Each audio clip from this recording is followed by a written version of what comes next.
जय शनिदेव।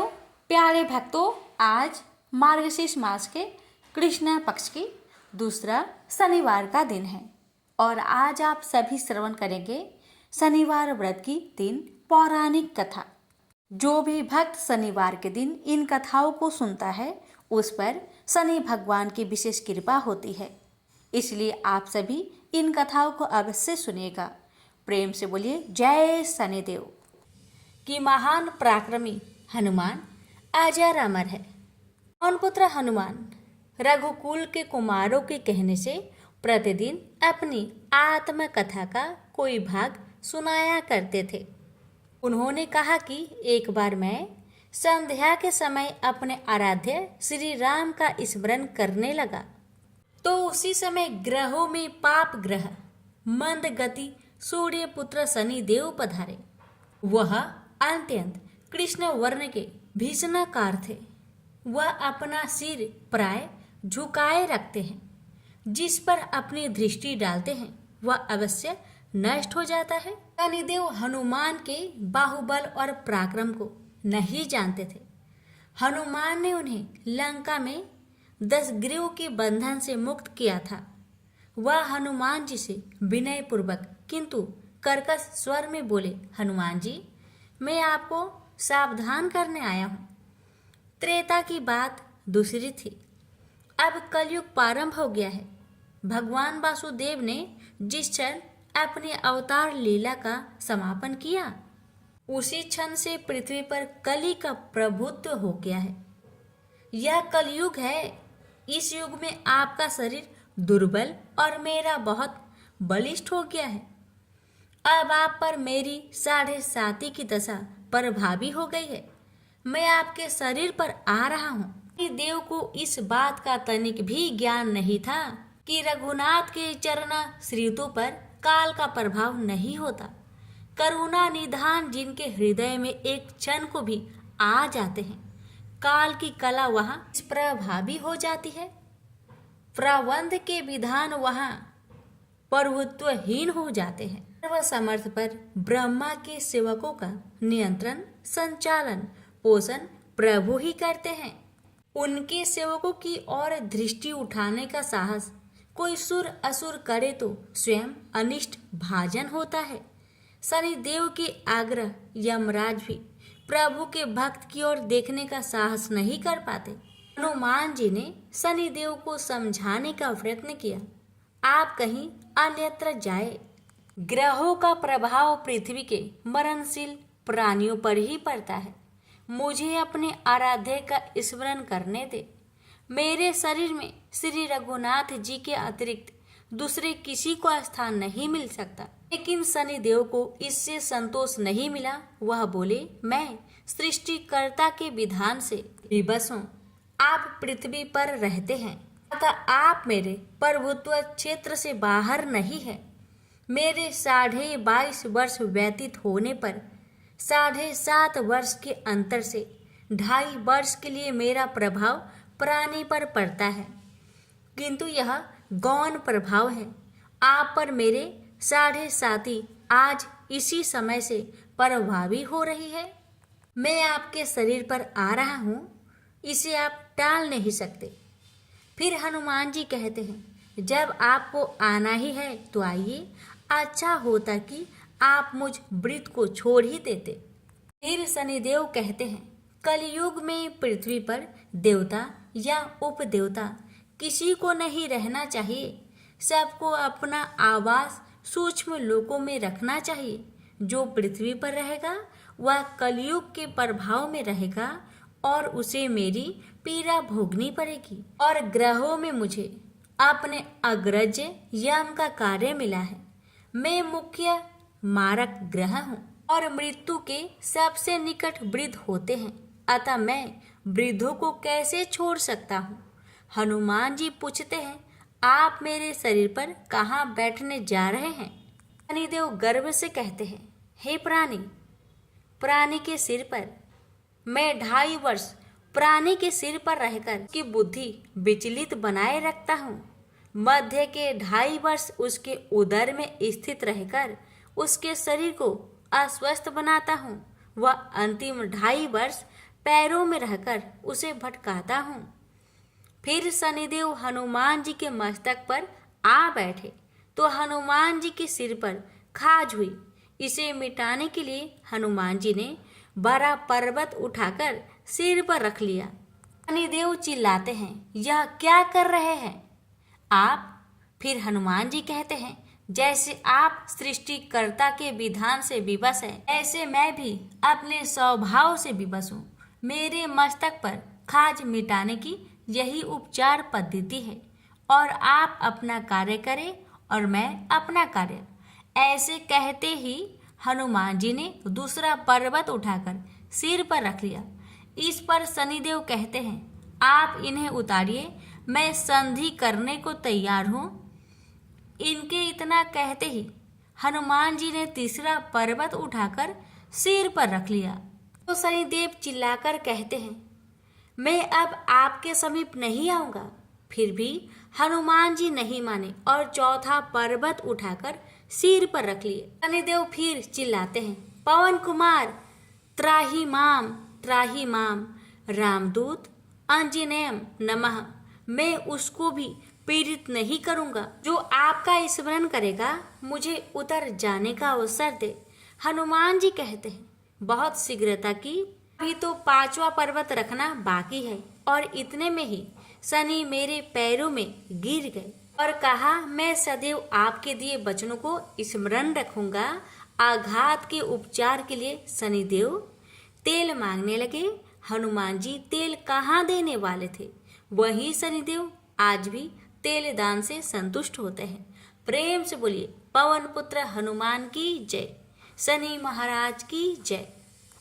राजा दक्ष की कन्या संज्ञा का विवाह सूर्य देव के साथ हुआ। संज्ञा सूर्य देव के तेज से परेशान रहती थी, तो वह सूर्य देव की अग्नि को कम करने का सोचने लगी। दिन बीतते गए और संज्ञा ने वैवस्वत, मनु, यमराज और यमुना नामक 3 संतानों को जन्म दिया। फिर संज्ञा ने निर्णय लिया कि वे तपस्या कर सूर्य देव के तेज को किसी भी तरह से कम करेगी, लेकिन बच्चों के पालन और सूर्य देव को इनकी भनक ना लगे, इसके लिए उन्होंने एक युवती निकाली। उन्होंने अपने तप से अपनी ही तरह की एक महिला को पैदा किया और उसका नाम स्वर्णा रखा। यह संज्ञा की छाया की तरह थी, इसलिए इसका नाम छाया हुआ।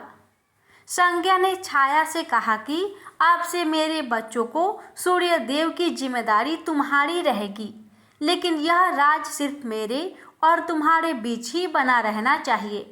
यह कहकर संज्ञा वहां से चलकर पिता के घर पहुंची तो पिता ने कहा कि ये तुमने अच्छा नहीं किया, तुम पुनः अपने पति के पास जाओ। जब पिता ने शरण नहीं दी तो संज्ञा वन में चली गई और घोड़ी का रूप धारण करके तपस्या में लीन हो गई। उधर सूर्य देव को जरा भी आभास नहीं हुआ कि उनके साथ रहने वाली संज्ञा नहीं, स्वर्णा है। स्वर्णा अपने नारी धर्म का पालन करती रही और छाया रूप होने के कारण उन्हें सूर्य देव के तेज से कोई परेशानी नहीं हुई। सूर्य देव और स्वर्णा के संयोग से भी मनु, शनिदेव और भद्रा 3 संतानें जन्म लिया। कहते हैं कि जब शनिदेव छाया के गर्भ में थे तो छाया ने भगवान शिव का कठोर तपस्या की थी। भूख, प्यास, धूप, गर्मी सहने के कारण उसका प्रभाव छाया के गर्भ में पल रही संतान यानी शनिदेव पर भी पड़ा। फिर जब शनिदेव का जन्म हुआ तो उनका रंग काला निकला। यह रंग देखकर सूर्य को लगा कि यह तो मेरा पुत्र नहीं हो सकता। उन्होंने छाया पर संदेह करते हुए उन्हें अपमानित किया। माँ के तप की शक्ति शनिदेव में भी आ गई। उन्होंने क्रोधित होकर अपने पिता सूर्यदेव को देखा तो सूर्यदेव उनकी शक्ति से काले पड़ गए और उनको कुष्ठ रोग हो गया। अपनी यह दशा देखकर घबराए हुए सूर्यदेव भगवान शिव की शरण में पहुंचे। तब भगवान शिव ने सूर्यदेव को अपनी गलती का एहसास करवाया। सूर्यदेव को अपने किए का पश्चाताप हुआ। उन्होंने क्षमा मांगी। तब कहीं उन्हें फिर से अपना असली रूप वापस मिला, लेकिन इस घटना के चलते पिता और पुत्र का संबंध हमेशा के लिए खराब हो गया। प्रेम से बोलिए जय शनिदेव। एक समय स्वर्ग लोक में सबसे बड़ा कौन के प्रश्न पर 9 ग्रहों में वाद विवाद हो गया। विवाद इतना बढ़ा कि परस्पर भयंकर युद्ध की स्थिति बन गई। निर्णय के लिए सभी देवता देवराज इंद्र के पास पहुंचे और बोले, हे देवराज, आपको निर्णय करना होगा कि हम में से सबसे बड़ा कौन है। देवताओं का प्रश्न सुनकर देवराज इंद्र उलझन में पड़ गए। इंद्र बोले, मैं इस प्रश्न का उत्तर देने में असमर्थ हूं। हम सभी पृथ्वी लोक में उज्जैनी नगरी में राजा विक्रमादित्य के पास चलते हैं। देवराज इंद्र सहित सभी ग्रह देवता उज्जैनी नगरी पहुंचे। महल में पहुंचकर जब देवताओं ने उनसे अपना प्रश्न पूछा तो राजा विक्रमादित्य भी कुछ देर के लिए परेशान हो उठे, क्योंकि सभी देवता अपनी अपनी शक्तियों के कारण महान थे। किसी को भी छोटा या बड़ा कह देने से उनके क्रोध के प्रकोप से भयंकर हानि पहुंच सकती थी। अचानक राजा विक्रमादित्य को एक उपाय सूझा और उन्होंने विभिन्न धातुओं स्वर्ण, रजत, चांदी, कांसा, ताम्र यानी तांबा, सीसा, रांगा, जस्ता, अभ्रक व लोहे के 9 आसन बनवाए। धातुओं के गुणों के अनुसार सभी आसनों को एक दूसरे के पीछे रखवाकर उन्होंने देवताओं को अपने अपने सिंहासन पर बैठने के लिए कहा। देवताओं के बैठने के बाद राजा विक्रमादित्य ने कहा, आपका निर्णय तो स्वयं हो गया। जो सबसे पहले सिंहासन पर विराजमान है वही सबसे बड़ा है। राजा विक्रमादित्य के निर्णय को सुनकर शनि देवता ने सबसे पीछे आसन पर बैठने के कारण अपने को छोटा जानकर क्रोधित होकर कहा, राजा विक्रमादित्य, तुमने मुझे सबसे पीछे बैठाकर मेरा अपमान किया है। तुम मेरी शक्तियों से परिचित नहीं हो। मैं तुम्हारा सर्वनाश कर दूंगा। शनि ने कहा, सूर्य एक राशि पर 1 महीने, चंद्रमा 2.25 दिन, मंगल 1.5 महीने, बुध और शुक्र 1 महीने, बृहस्पति 13 महीने रहते हैं, लेकिन मैं किसी राशि पर 7.5 वर्ष 7.5 तक रहता हूं। बड़े बड़े देवताओं को मैंने अपने प्रकोप से पीड़ित किया है। राम को 7.5 के कारण ही वन में जाकर रहना पड़ा और रावण को 7.5 के कारण ही युद्ध में मृत्यु का शिकार बनना पड़ा। राजा, तू भी मेरे प्रकोप से नहीं बच सकेगा। इसके बाद अन्य ग्रहों के देवता तो प्रसन्नता के साथ चले गए, परंतु शनिदेव बड़े क्रोध के साथ वहां से विदा हुए। राजा विक्रमादित्य पहले की तरह ही न्याय करते रहे। अन्य राज्यों में सभी स्त्री पुरुष बहुत आनंद से जीवन यापन कर रहे थे। कुछ दिन ऐसे ही बीत गए। उधर शनि देवता अपने अपमान को भूले नहीं थे। विक्रम आदित्य से बदला लेने के लिए एक दिन शनिदेव ने घोड़े के व्यापारी का रूप धारण किया और बहुत से घोड़े के साथ उज्जैनी नगरी पहुंचे। राजा विक्रमादित्य ने राज्य में किसी घोड़े के व्यापारी की आने के समाचार सुना तो अपने अश्वपाल को कुछ घोड़े खरीदने के लिए भेजा। घोड़े बहुत कीमती थे। अश्वपाल ने जब वापस लौटकर इस संबंध में बताया तो राजा विक्रमादित्य ने स्वयं आकर एक सुंदर व शक्तिशाली घोड़े को पसंद किया। घोड़े की चाल देखने के लिए राजा उस घोड़े पर सवार हुए तो वह घोड़ा बिजली की गति से दौड़ पड़ा। तेजी से दौड़ता घोड़ा राजा को दूर एक जंगल में ले गया और फिर राजा को वहां गिराकर जंगल में कहीं गायब हो गया। राजा अपने नगर को लौटने के लिए जंगल में भटकने लगा, लेकिन उन्हें लौटने का कोई रास्ता नहीं मिला। राजा को भूख प्यास लगाई। बहुत घूमने पर उसे एक चरवाहा मिला। राजा ने उससे पानी मांगा। पानी पीकर राजा ने उस चरवाहे को अपनी अंगूठी दे दी। फिर उससे रास्ता पूछकर वह जंगल से निकलकर पास के नगर में पहुंचा। राजा ने एक सेठ की दुकान पर बैठकर कुछ देर आराम किया। उस सेठ ने राजा से बातचीत की तो राजा ने उसे बताया कि मैं उज्जैनी नगरी से आया हूँ। राजा के कुछ देर दुकान पर बैठने से सेठ जी की बहुत बिक्री हुई। सेठ ने राजा को बहुत भाग्यवान समझा और खुश होकर उसे अपने घर भोजन के लिए ले गया। सेठ के घर में सोने का एक हार खूंटी पर लटका हुआ था। राजा को उस कमरे में छोड़कर सेठ कुछ देर के लिए बाहर गया। तभी एक आश्चर्यजनक घटना घटी। राजा के देखते देखते सोने के उस हार को खूंटी निकल गई। सेठ ने कमरे में लौटकर हार को गायब देखा तो चोरी का संदेह राजा पर ही किया, क्योंकि उस कमरे में राजा ही अकेला बैठा था। सेठ ने अपने नौकरों से कहा कि इस परदेसी को रस्सियों से बांधकर नगर के राजा के पास ले चलो। राजा ने विक्रमादित्य से हार के बारे में पूछा तो उसने बताया कि उसके देखते ही देखते खूंटी ने हार को निगल लिया था।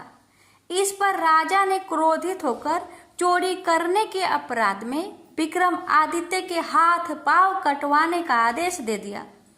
राजा विक्रमादित्य के हाथ पांव काटकर उसे नगर के सड़क पर छोड़ दिया गया।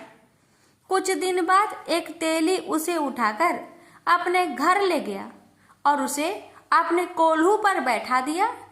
राजा आवाज देकर बैलों को हाँकता रहता। इस तरह तेली का बैल चलता रहा और राजा को भोजन मिलता रहा। शनि के प्रकोप की 7.5 पूरी होने पर वर्षा ऋतु आरंभ हुई। राजा विक्रमादित्य एक रात मेघ मल्हार गा रहा था कि तभी नगर के राजा की लड़की राजकुमारी मोहिनी रथ पर सवार उस तेली के घर के पास से गुजरी। उसने मेघ मल्हार सुना तो उसे बहुत अच्छा लगा और दासी को भेजकर गाने वाले को बुला लाने को कहा। दासी ने लौटकर राजकुमारी को अपंग राजा के बारे में सब कुछ बता दिया। राजकुमारी उसके मेघ मल्हार से बहुत मोहित हुई, अतः उसने सब कुछ जानकर भी अपंग राजा से विवाह करने का निश्चय कर लिया। राजकुमारी ने अपने माता पिता से जब यह बात कही तो वे हैरान रह गए। रानी ने मोहिनी को समझाया, बेटी तेरे भाग्य में तो किसी राजा की रानी होना लिखा है, फिर तू उस अपंग से विवाह करके अपने पांव पर कुल्हाड़ी क्यों मार रही है। राजकुमारी ने अपनी जिद नहीं छोड़ी। अपनी जिद पूरी करने के लिए उसने भोजन करना छोड़ दिया और प्राण त्याग देने का निश्चय कर लिया। आखिर राजा रानी को विवश होकर अपंग विक्रमादित्य से राजकुमारी का विवाह करना पड़ा। विवाह के बाद राजा विक्रमादित्य और राजकुमारी तेली के घर में रहने लगे। उस रात स्वप्न में शनिदेव ने राजा से कहा, राजा तुमने मेरा प्रकोप देख लिया, मैंने तुम्हें अपने अपमान का दंड दिया है। राजा ने शनिदेव से क्षमा करने को कहा और प्रार्थना की, हे शनिदेव, आपने जितना दुख मुझे दिया है अन्य किसी को न देना। शनिदेव ने कुछ सोचकर कहा, राजा मैं तुम्हारी प्रार्थना स्वीकार करता हूँ। जो कोई स्त्री पुरुष मेरी पूजा करेगा, शनिवार को व्रत करके मेरी व्रत कथा सुनेगा, उस पर मेरी अनुकंपा बनी रहेगी। प्रातःकाल राजा विक्रमादित्य की नींद खुली तो अपने हाथ पांव देखकर राजा को बहुत खुशी हुई। उसने मन ही मन शनिदेव को प्रणाम किया। राजकुमारी भी राजा के हाथ पांव सही सलामत देखकर आश्चर्य में डूब गई। राजा विक्रमादित्य ने अपना परिचय देते हुए शनिदेव के प्रकोप की सारी कहानी सुनाई। सेठ को जब इस बात का पता चला तो दौड़ता हुआ तेली के घर पहुंचा और राजा के चरणों में गिरकर क्षमा मांगने लगा। राजा ने उसे क्षमा कर दिया क्योंकि यह सब तो शनि देव के प्रकोप के कारण हुआ था। सेठ राजा को अपने घर ले गया और उसे भोजन कराया। भोजन कराते समय वहां एक आश्चर्यजनक घटना घटी। सबके देखते देखते उस खूंटी ने हार उगल दिया। सेठ जी ने अपनी बेटी का विवाह भी राजा के साथ कर दिया और बहुत से स्वर्ण आभूषण, धन आदि देकर राजा को विदा किया। राजा विक्रमादित्य राजकुमारी मोहिनी और सेठ की बेटी के साथ उज्जैनी पहुंचे तो नगर वासियों ने हर्ष से उनका स्वागत किया। अगले दिन राजा विक्रमादित्य ने पूरे राज्य में घोषणा कराई कि शनिदेव सब देवों में सर्वश्रेष्ठ है। प्रत्येक स्त्री पुरुष शनिवार को उनका व्रत करे और व्रत कथा अवश्य सुने। राजा विक्रमादित्य की घोषणा से शनिदेव बहुत प्रसन्न हुए। शनिवार का व्रत करने और व्रत कथा सुनने के कारण सभी लोगों की मनोकामनाएं शनिदेव की अनुकंपा से पूरी होने लगी। सभी लोग आनंद पूर्वक रहने लगे। प्रेम से बोलिए शनि महाराज की जय हो।